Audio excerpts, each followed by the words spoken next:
Hello बच्चों, good evening. कैसे हो आप लोग? Good evening. अच्छा, पहली वीडियो में हमने नंबर सिस्टम पढ़ा था अपना। क्या पढ़ा था? नंबर सिस्टम पढ़ा था। नंबर सिस्टम में बेसिकली हमने नंबरों के बारे में बहुत सारी चीज़ें जानी थी। नंबरों को कैसे डिनोट करते हैं, अगर कहीं पे बोल नंबर लिखा होगा तो वो क्या होगा, नेचुरल नंबर का क्या मतलब है, इन सब चीज़ों के बारे में हमने जाना था।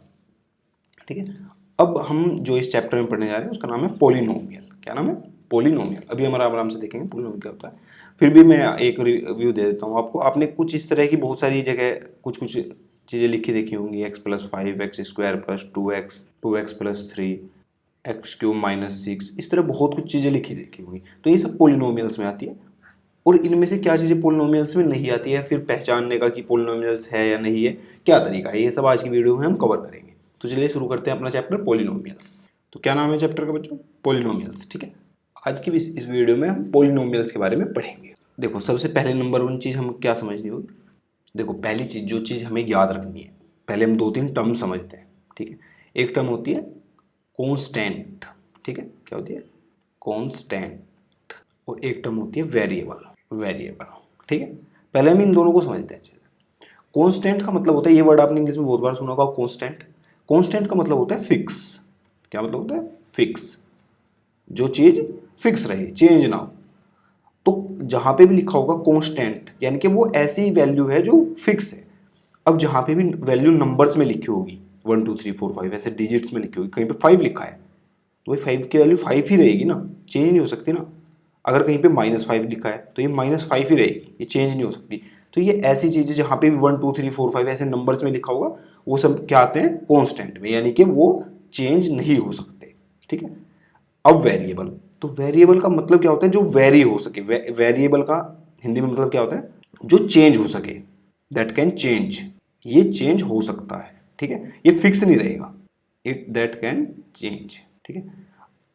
इसको हम अपने हिसाब से भी चेंज कर सकते हैं, इक्वेशन के हिसाब से भी चेंज हो सकता है। ठीक है। बस पॉइंट ये है कि वेरिएबल वो होता है जो चेंज हो सकता है। ठीक है। अब तक हमने मैथ में क्या पढ़ा? नंबर्स पढ़े। भाई क्या पढ़े? 1 2 3। और ये सब हमने पहले ही बोल दिया क्या है? फिक्स हैं, कॉन्स्टेंट हैं। ये तो हमने पहली लाइन में पढ़ लिया। अब जब ये सारे नंबर कॉन्स्टेंट हैं तो वेरिएबल कहाँ से लाएं? तो जब हमें वेरिएबल की जरूरत पड़ेगी, हम वहां क्या चीजें यूज करेंगे? अल्फाबेटिक्स। जब हमें वेरिएबल्स की जरूरत पड़ेगी, जहाँ पे हमें वेरिएबल्स दिखाने होंगे, हम क्या यूज़ करेंगे? नंबर्स तो हम यूज़ कर चुके हैं और नंबर्स का हमें पता है वो फिक्स रहते हैं। तो हम यूज़ करेंगे अल्फ़ाबेट्स, जैसे कि एक्स, वाई, जेड, कभी कभी ज़रूरत पड़ने पे ए बी सी, या फिर कुछ भी ए टू जेड, ए से लेके जेड तक कोई भी अल्फ़ाबेट हम यूज़ कर सकते हैं। जनरली ये यूज़ होते हैं X Y Z A B C K T, ये सब यूज़ होते हैं जनरली। पर हम कुछ भी यूज़ कर सकते हैं। इसका मतलब ये है, ये वेरी कैसे होता है ये देख लो। अगर किसी ने कहा कि मेरे पास 5 एप्पल है, तो हम किसे डिनोट कर देंगे? 5 से डिनोट कर देंगे, 5 एप्पल है भाई। अगर किसी ने कहा भाई ये क्या था? 5 एप्पल है। ठीक है। अब किसी ने हमें फिक्स बता दिया उसके पास 5 एप्पल है, तो हमें पता है कि कॉन्स्टेंट है, 5 ही एप्पल है, ये घट बढ़ नहीं सकते, तो हमने 5 लिख दिया। अब अगर कोई कहे कि मेरे पास 2 एप्पल हैं, ठीक है, 2 एप्पल हैं, पर कंडीशन क्या है कि ये हर घंटे इनमें 2 एप्पल और ऐड होते रहेंगे। एवरी आवर, हर घंटे क्या होगा? 2 apple, 2 apple will be added. ठीक है। 2 एप्पल हर घंटे जुड़ते रहेंगे इनमें। ठीक है। एप्पल्स। ठीक है। अब इस बात को कैसे लिखेंगे? भाई किसी ने कहा मेरे पास 2 एप्पल हैं और हर घंटे दो एप्पल और जुड़ते रहेंगे। तो अगर हमें कोई पूछे कि 5 घंटे बाद कितने एप्पल होंगे उसके पास, तो हम क्या करेंगे भाई? शुरुआत में 2 एप्पल थे, 1 घंटे बाद 2 + 2 हुए, तो ये कितने हो गए? 4 हो गए। फिर अगले 1 घंटे बाद 4 + 2 हुए। ठीक है। 1 घंटे बाद इतने हुए? 2 घंटे। ठीक है। फिर उसके बाद ये 6 हो जाएंगे। फिर उसके बाद 6 + 2 हुए, तो ऐसे चलता रहेगा। तो इसका एक तरीका क्या है कि हम इसको 2t लिख दें या फिर 2x लिख दें, 2x। और यहाँ पे x की वैल्यू क्या होगी कि भाई जितने भी घंटे बाद वो पूछेगा, अगर उसने पूछा 1 घंटे बाद कितना होगा, तो 1 घंटे बाद जब हम निकालेंगे तो x की वैल्यू 1 रखेंगे, 2 × 1 तो कितना आ जाएगा? 2। लेकिन 1 घंटे बाद 4 हुए, 2 इनिशियल भी थे उसके पास। कहाँ पे थे? 2 शुरू में भी थे, तो उन 2 को जोड़ देंगे। 2 तो भाई शुरू में थे ही, उसके बाद 2 बढ़ रहे हैं हर घंटे के हिसाब से, तो हम इसको कैसे दिखा सकते हैं? 2 + 2x। ठीक है। तो अब ये क्या आ जाएगा यहाँ पे देखो, अभी आ जाएगा 2 + 2x। अब अगर कोई हमसे पूछे 2 घंटे बाद कितने थे, तो 2 घंटे बाद देखो यहाँ 6 थे, अब देखते हैं इससे कितने आएंगे। 2 घंटे बाद x की वैल्यू 2 रख देंगे, तो 2 + 2 × 2, तो क्या आ जाएगा 2 + 4 क्या आ जाएगा 6। तो हमें क्या पता लगा कि जब भी चीज़ें ऐसे वेरी कर रही हो, भाई ये वेरी तो कर रहा था ना, देखो बदल रहा था, हर घंटे पे बदल रहा था, तो जब भी चीज़ें वेरी कर रही हो तो हम वहाँ वेरिएबल का यूज़ करते हैं। और वेरिएबल किसे कहते हैं, जिसकी वैल्यू हम रख सकें। तो यहाँ x क्या था, टाइम, कि हमें कितने घंटे बाद जो भी पूछेगा वो इसकी वैल्यू रख देंगे। अगर कोई हमसे डायरेक्टली पूछे कि 25 घंटे बाद इसकी कितने एप्पल होंगे, तो हम डायरेक्टली निकाल लेंगे भाई 2 + 2 × 25। तो देखो कितना आसान हो गया, 2 + 50 यानी कि 52। तो पता लग गया ना कि 25 घंटे बाद 52 एप्पल होंगे। तो ये वेरिएबल का यूज़ करने से ही तो आसान हुआ, नहीं तो फिर हम करते रहते ऐसे कि पहले घंटे शुरू में इतने थे, 1 घंटे बाद इतने, 2 घंटे बाद इतने, ऐसे 25 तक करना पड़ता।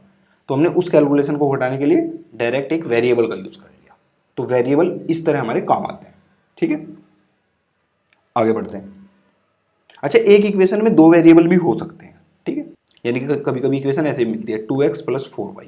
लेकिन इसको हम अभी टाइम के साथ साथ आराम से समझेंगे, अभी हम जल्दीबाजी नहीं करेंगे। जिस किसी पोलिनोमियल में एक ही वेरिएबल हो, यानी कि x ही वेरिएबल है, कोई भी इक्वेशन ऐसे लिखी हुई है 2x + 3, सॉरी इक्वेशन नहीं, कोई भी पोलिनोमियल ऐसे लिखा हुआ है 4x + 6, इस तरह के एग्जाम्पल लिखे हुए हैं, तो इनमें कितने वेरिएबल्स हैं, एक ही है भाई, x ही वेरिएबल है ना, और तो नहीं है ना कुछ भी, y z ABCD कुछ नहीं है ना।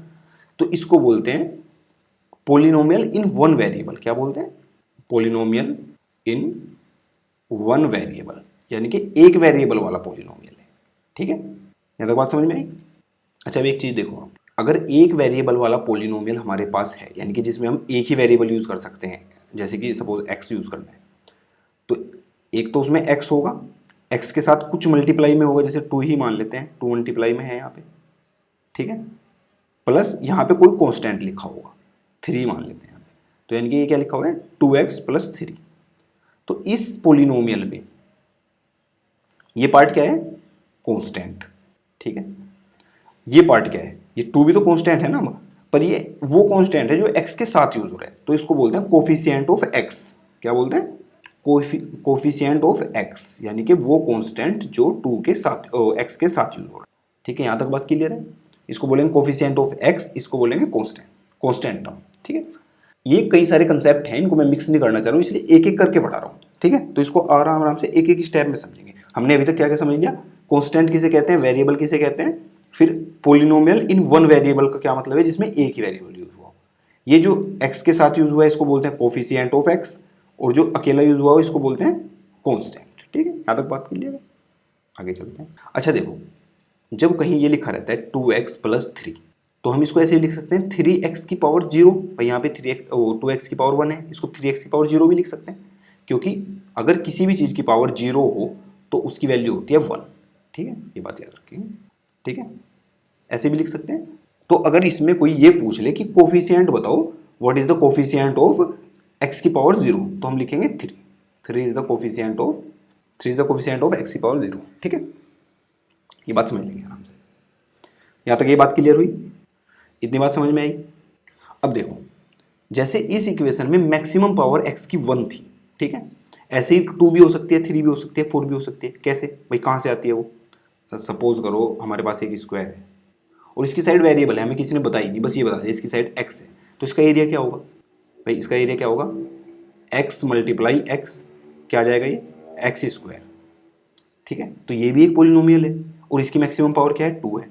तो ऐसे 2 पावर वाले भी पोलिनोमियल होते हैं, उनको कैसे रिप्रेजेंट करते हैं हम, इसी तरह रिप्रेजेंट करते हैं जैसे उसको करते हैं 3x² + 2x - 3, प्लस माइनस कुछ भी आ सकता है। ठीक है, इसमें अगर हम बात करें तो इसमें क्या क्या चीज़ क्या क्या होगा, अभी हमने थोड़ी देर पहले पढ़ा था, जो -3 है वो होगा कांस्टेंट, और ये बात याद रखेंगे, -3 होगा पूरा का पूरा, अकेला 3 नहीं।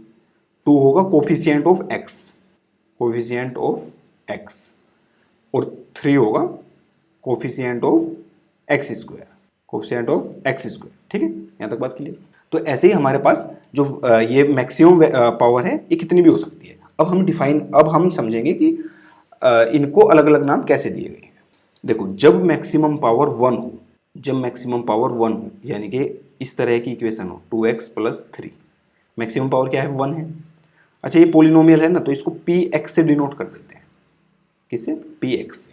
यानी कि जैसे कि पोलिनोमियल है हमारे पास 2x + 3, इसमें वेरिएबल क्या है? x है, और यह क्या है? पोलिनोमियल है, तो p ब्रैकेट में x, ऐसे इसको लिख देते हैं। ठीक, यानी कि पोलिनोमियल ऑफ x की फॉर्म में है। अगर ये इक्वेशन ऐसे लिखी होती 2t + 3, ठीक है, तो अब वेरिएबल क्या है? t है, तो फिर इसको ऐसे pt से डिनोट करते हैं। ठीक है, इसको याद रखेंगे।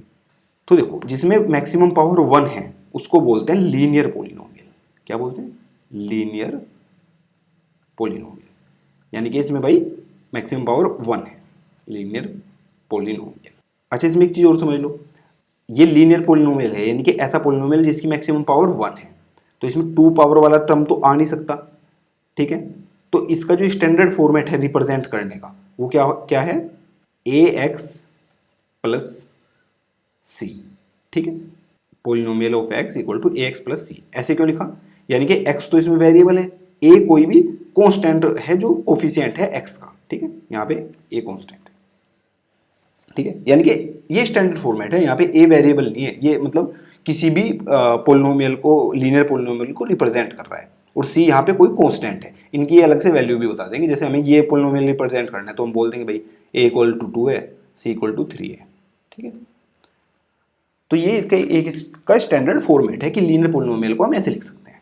सिमिलरली अगर पावर 2 हो, मैक्सिमम पावर क्या हो? 2, यानी कि px = इस तरह का कुछ हो 4x² + 3x - 2, इसको बोलते हैं हम क्वाड्रेटिक पोलिनोमियल। क्या बोलते हैं? Quadratic polynomial. अच्छा, इसका स्टैंडर्ड फॉर्मेट क्या होगा? जैसे इसका है ax + c, दिमाग लगाओ, देखो इसका क्या होगा? px = ax² + bx + c। ठीक है, ये इनके स्टैंडर्ड फॉर्मेट है। अच्छा, अब एक चीज़ समझो, हमने क्या बताया कि पोलिनोमियल कैसे होते हैं कि जिनकी मैक्सिमम पावर 1 हो, 2 हो, 3 हो, क्या 0 भी हो सकती है? अगर कहीं पे ऐसे लिखा है, क्या ये पोलिनोमियल है? हाँ है। कैसे भाई? इसमें तो x है ही नहीं, x में पोलिनोमियल ही x में है और इसमें x है ही नहीं, तो ये कैसे पोलिनोमियल है? क्योंकि हम इसको ऐसे भी रिप्रेजेंट कर सकते हैं 3x⁻0। ठीक है, तो ये भी पोलिनोमियल है, और इसको हम क्या बोलते हैं? Constant polynomial. क्या नाम दिया इसको? जैसे उनको लीनियर पोलिनोमियल बोला था, क्वाड्रेटिक पोलिनोमियल, इसको बोलते हैं कांस्टेंट पोलिनोमियल। यानी कि वो पोलिनोमियल जो फिक्स रहेगा, वो चेंज नहीं होगा, कांस्टेंट पोलिनोमियल। अगर ये इसकी वैल्यू 0 ही हो जाए, मतलब कहीं पे ऐसे ही लिखा हो, px तो हम रिप्रेजेंट करें, मतलब ऐसे 0 लिखा हो, तो इसको बोलते हैं हम, ये बस नाम है और कुछ नहीं, जीरो पोलिनोमियल। ठीक है, तो अब हमने समझा कि हम कह रहे हैं कि x की वैल्यू अगर 0 है तो कांस्टेंट पोलिनोमियल होगा भाई, अगर 1 है तो लीनियर पोलिनोमियल होगा, अगर 2 है तो क्वाड्रेटिक पोलिनोमियल हो गया, तो ऐसे चलता जाएगा। तो क्या अगर x की वैल्यू निगेटिव है, जैसे कि -1 -2, ठीक है, या फिर फ्रैक्शन में है, जैसे 1/2 1/3, ऐसे कुछ भी है, तो क्या ये पोलिनोमियल होंगे? नहीं, इस बात को याद रखेंगे, ये पोलिनोमियल बिल्कुल नहीं होंगे। x की जो पावर है, सॉरी x की पावर है, x की जो पावर है, power of x always be a whole number. इस बात को बहुत अच्छे से ध्यान रखेंगे कि x की पावर हमेशा वोल नंबर होनी चाहिए। वोल नंबर क्या थे? हमने पहले चैप्टर में पढ़े हैं। वोल नंबर थे जो W से रिप्रेजेंट होते थे, 0 से शुरू होकर 1 2 3 इन्फिनिटी तक जाते थे। ठीक है, तो अगर कहीं पे इस तरह का पोलिनोमियल लिखा हो, ऐसे लिखा हो 2√x + 3, तो ये पोलिनोमियल नहीं होगा। क्यों नहीं होगा? क्योंकि यहाँ पे x की पावर क्या है? x की पावर है 1/2 + 3, तो ये पोलिनोमियल नहीं है। अगर कहीं पे लिखा हो 2x² + 3/x, क्या ये पोलिनोमियल है? नहीं, क्योंकि यहाँ पे x की वैल्यू क्या है? x² + 3x⁻1, तो ये पोलिनोमियल नहीं है।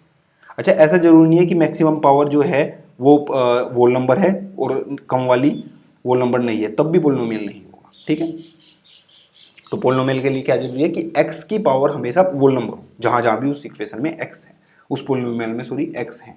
ठीक है, तो ये आज की वीडियो में इतना था। इसमें हमने क्या क्या चीज़ें पढ़ी एक बार मैं आपको यहाँ पे दिखा देता हूँ, फिर आप अपनी बुक से थोड़ा बहुत प्रैक्टिस कर लेना। एक तो हमने पढ़ा कि कॉन्स्टेंट क्या होते हैं, कॉन्स्टेंट, ठीक है, जिनकी वैल्यू फिक्स रहे, लिख देते हैं फिक्स वैल्यू। दूसरा हमने पढ़ा वेरिएबल्स क्या होते हैं, जिनकी वैल्यू वेरी करे, जिनमें हम एक्स वाई जेड को जनरली लेते हैं, ठीक है। फिर हमने वेरिएबल ये पोलिनोमियल पहचानने सीखे कि लीनियर पोलिनोमियल किसे कहते हैं, क्वाड्रेटिक पोलिनोमियल किसे कहते हैं, जीरो पोलिनोमियल क्या है, पोलिनोमियल कौन से नहीं होते हैं ये भी हमने सीखे। इनके एक्सरसाइज की प्रैक्टिस आप अपनी बुक से कर सकते हैं, ठीक है। अच्छा, अगर कोई ऐसी कोई इक्वेशन दे दे जैसे x की power 6 minus x cube plus 3, ठीक है, तो ऐसा भी हो सकता है इनमें बीच में से टर्म गायब हो, इसमें पूछे कि इनकी डिग्री क्या है, तो कौन सी डिग्री बतानी है, जो हाईएस्ट डिग्री होगी। जैसे इसमें इसकी डिग्री क्या होगी, इसकी डिग्री क्या होगी 6, हाईएस्ट डिग्री क्या है 6, तो इसकी डिग्री 6 होगी, ठीक है। अच्छा, इसमें एक चीज़ और रहेगी थी, वो भी देख लो। अगर किसी पोलिनोमियल में सिर्फ एक ही टर्म है, जैसे ऐसे लिखा हुआ है बस 2x, ठीक है, तो उसको हम बोलते हैं मोनोमियल। मोनोमियल जैसे पोलिनोमियल का ये स्पेसिफिक नाम है, पोलिनोमियल तो मतलब सबको ही बोल देते हैं, अगर स्पेसिफिक इसको बोलना उसको क्या बोलेंगे, मोनोमियल, ठीक है। मतलब इसमें कुछ भी हो सकता है, 2x लिखा है, 5 लिखा है, 3x² लिखा है, एक टर्म होनी चाहिए बस। अगर दो टर्म लिखी हैं जैसे 3x² प्लस 2, ऐसे दो टर्म है, 1 2 ऐसे दो टर्म है, इसको बोलते हैं बाइनोमियल, बाइनोमियल, ठीक है। ऐसे ही तीन टर्म वाले को 3x³ प्लस 2x प्लस 1 ऐसे कोई लिखा है, इसको बोलते हैं ट्राइनोमियल, ठीक है। तो इनको भी आप याद रखोगे। तो आज की वीडियो में इतना ही था। एक पॉइंट और देख लीजिए कि जो ऐसे इक्वेशन वाली हैं, अगर ये कहीं पे ऐसा लिखा हुआ है √2x प्लस 3, तो ये पोलिनोमियल होगा। क्यों होगा, क्योंकि यहाँ पे x की पावर 1 है, तो x की पावर सिर्फ वो नंबर होनी चाहिए। कॉन्स्टेंट जो है उनकी पावर कुछ भी हो सकती है, मतलब उनके ऊपर रूट हो सकता है, माइनस में पावर हो सकती है, तो कोई फर्क नहीं पड़ता। तो आज की वीडियो में इतना ही था। जो आपकी बुक में चैप्टर दिए एक्सरसाइज दी गई है, आप उनको प्लीज़ प्रैक्टिस करें। थैंक यू दोस्तों।